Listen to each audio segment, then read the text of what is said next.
এই যে টুনটুনিগুলোকে আমি রাস্তায় পেয়েছিলাম, ওর মাকে কুকুরে হাত দিয়ে বাঁচাতে গিয়ে দেখি সাথে 4টা বাচ্চা, একটা মারা গেছে আর 3টা আছে।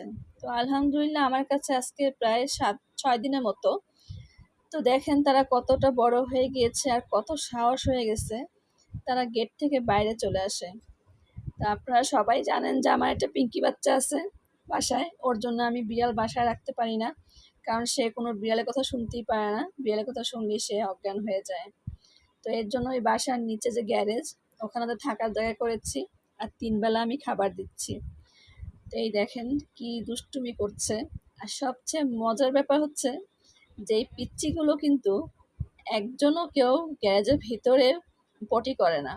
ওদের যখন হাগুমুতু আসে দেখেন কিভাবে বাইরে এসে ওই যে দেখেন একজন করছে।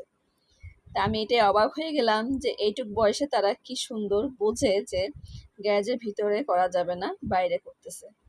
তো প্রথম সবাই একটু ঝামেলা মনে করেছিল, এখন সবাই আমার দেখা দেখি টুকটাক ওদেরকে খাবার দেয় এবং ভালোবাসে।